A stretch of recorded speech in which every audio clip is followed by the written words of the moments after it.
Portland sewer water coming through a basement drain?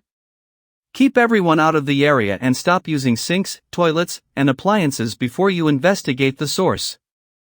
Do not walk into wastewater, touch wet electrical equipment, or run a shop vacuum.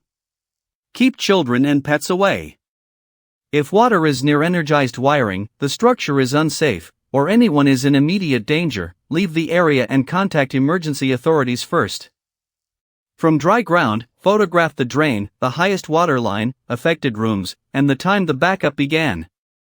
Note whether neighbors have the same problem and whether the water rises when no one in your home is using plumbing. Portland Environmental Services says a backup inside a home should be investigated by a plumber first. The plumber can help separate a blockage or break in the private line from a problem in the city sewer. Do not assume who is responsible before that check. If the plumber identifies the city line, or sewage is escaping in the road or environment, Portland directs residents to its 24-hour maintenance dispatch at 503-823-1700. Keep that official report separate from your private property service request.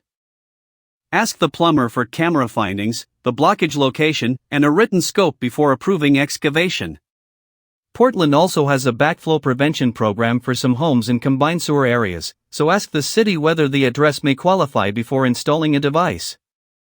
To locate a sewer line or cleanup provider, call 877-320-4994.